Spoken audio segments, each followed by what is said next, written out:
Sesini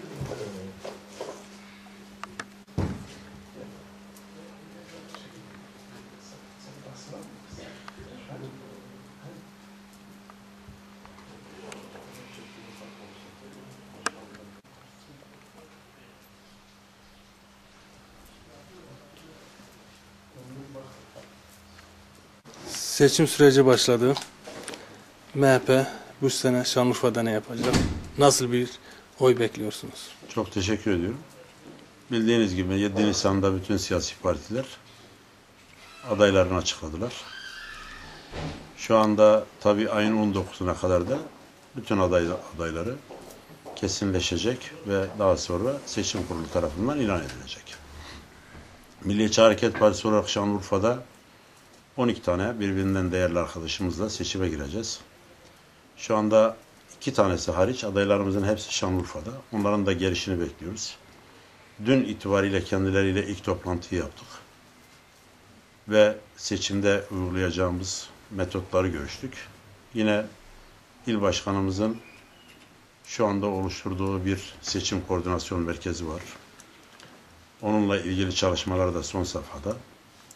Ayın 19'undan itibaren sistematik bir şekilde Şanlıurfa'nın köylerinde, ilçelerinde ve il merkezinde olacağız hepimiz. Ama o güne kadar da bütün arkadaşlarımız, Şanlıurfa'da olan bütün arkadaşlarımız şu anda kendi dostlarını, arkadaşlarını, yakınlarını ve partileri ziyaret ediyorlar. Böyle bir program da devam ediyor. Ben de hem Merkez Yönetim Kurulu üyesi olarak hem Milliyetçi Hareket Partisi Şanlıurfa 1. sıra milletvekili adayı olarak 4 gündür Urfa'da yine Urfa'nın önemli geleneği olan işte taziyeler, düğünler ve yine arkadaş, dost ziyaretleri, hasta ziyaretlerini yapıyorum. Bu arada da Yenişehir bölgesinde daha önceden kendim için hazırlamış olduğum büromda da dışarıdan, ilçelerden gelen arkadaşlarımıza ev sahipliği yapıyorum. Burada kendileriyle sohbet ediyoruz, bir araya geliyoruz. Çok önemli bir süreç. Şanlıurfa'da temsil noktasında çok büyük hatalar yapılmıştır, yanlışlar yapılmıştır.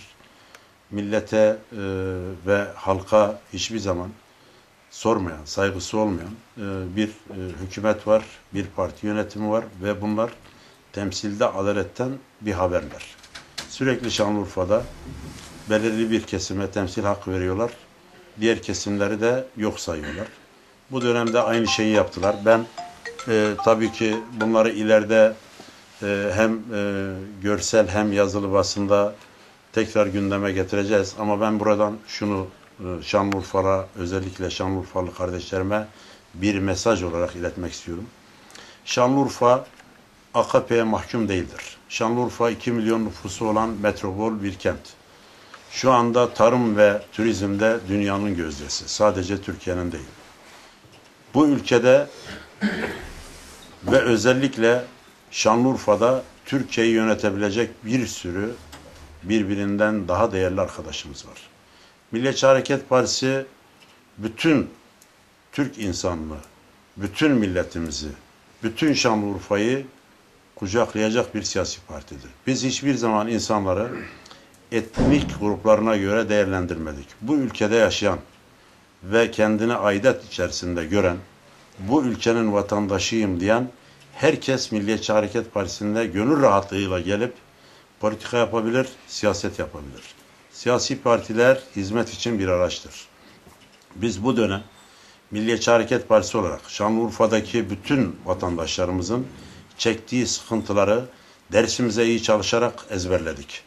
Tarımda, ekonomide, esnafın çektiği sıkıntıları, yine sanayideki kardeşlerimizin çektiği sanayi, yine evlerinde ve tarım yaparken elektrikten dolayı çok sıkıntıya düşen kardeşlerimizi halen 2002 yılında 1200 lira olan pamuğu halen 1200 liraya satan çiftçimizi, memurumuzu, işçimizi, özellikle taşeron işçilerimizi ve yine mağduriyet sonucu arabalarını satmak zorunda kalan Akçakale Gümrük Kapısı'nda bekleyen kardeşlerimizi, Suruç Gümrük Kapısı'nın önünde bekleyen kardeşlerimizi, Ceylanpınar sınır kapısında bekleyen kardeşlerimizi ve sorunlarını çok iyi biliyoruz. Çok iyi bir kadroyla geleceğiz. İddialıyız. Milliyetçi Hareket Partisi bu sene tüm Türkiye'de olduğu gibi Urfa'da da seçimin galibi olacaktır. Şimdi AK Partisi halen hayal içerisinde, fakat bana göre bu sefer halk bunlara sükûtü de gösterecektir ve Milliyetçi Hareket Partisi'ni birinci parti yaparak Türkiye genelinde Milliyetçi Hareket Partisi'nin iktidarında yer alacaktır. Bizleri buraya ziyarete gelen, özellikle başta Viranşehir ilçe başkanım olmak üzere Viranşehir'den, Akçakale'den, Harran bölgesinden ve diğer ilçelerden, Urfa merkezinden bizi ziyarete gelen değerli kardeşlerimin hepsine teşekkür ediyorum. İnşallah hep beraber Şanlıurfa bizimle yürüyecek ve biz hep birlikte başaracağız.